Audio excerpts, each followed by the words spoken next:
are anonymous.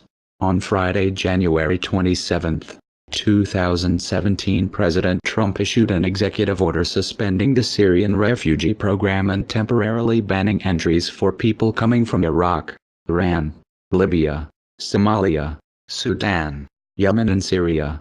The backlash has been fierce and public figures around the world have voiced their outrage. On one hand, this is understandable, given the humanitarian implications. However, one has to ask, where was this outrage when the refugee crisis was being created? Where was the righteous indignation in 2011 when the Obama administration toppled the Libyan government?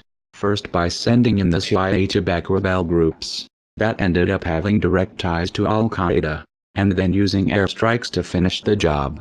Prior to this intervention, Libya had one of the highest standards of living of any country in Africa, according to the UN. They even had free healthcare. Today the country is a failed state, plagued by ongoing violence.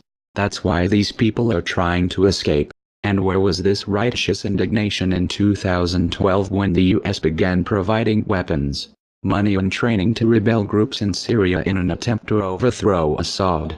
Even at the time, it was known that most of these weapons were ending up in the hands of jihadists. And it was no secret that these groups were committing horrific atrocities. Again, why do you think these people are trying to escape? Then there was Yemen, where the Obama administration quietly supported Saudi Arabia's bombing campaign for over a year, before finally getting their hands dirty and launching direct airstrikes in 2016. This warmongering continued till the very end. Here's a map of where the 26,171,000 bombs Obama dropped just in his last year of office fell. Bombs dropped by Obama in 2016. You know, it seems to me that the inhabitants of these countries would have preferred that you stand up against the wars that destroyed their homeland before and while it was happening, rather than take issue to where they are allowed to go in the aftermath. Just saying. None of this is a defense of Trump's order.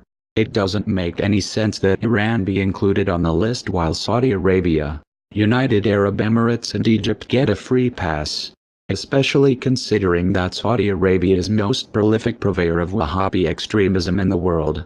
That is, of course, unless you look at this through a geopolitical lens. Which brings us back to the real crux of the issue. War. After 8 years of covering for Obama's foreign policy, the left already has a credibility problem. And the current strategy of throwing temper tantrums at Trump's each and every turn, which started before he took office, isn't helping. Inside your echo chamber you might feel like revolutionaries, but from the outside, your selective outrages reeks of hypocrisy and lowbrow partisanship.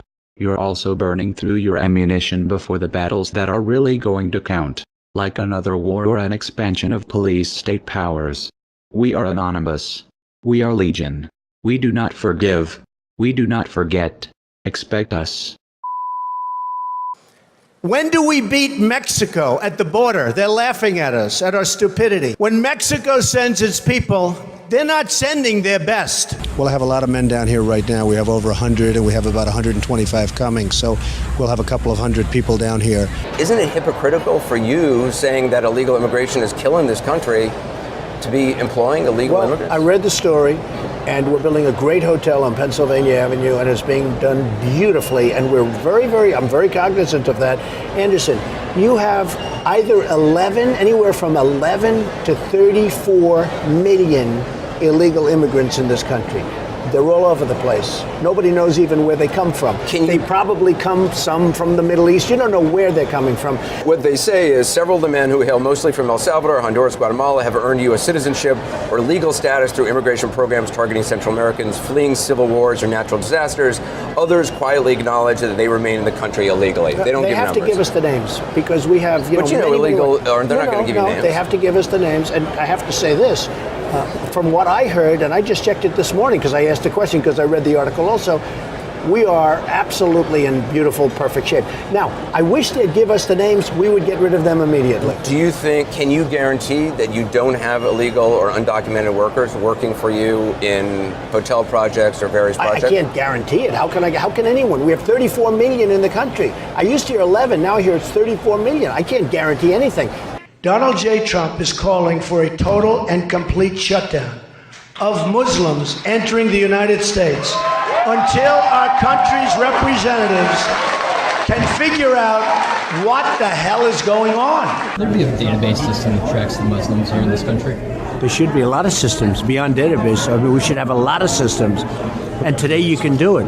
But right now we have to have a border, we have to have strength, we have to have a wall, and we cannot let what's happening to this country happen. But that's something your White House would like to implement. Oh, I would certainly implement that.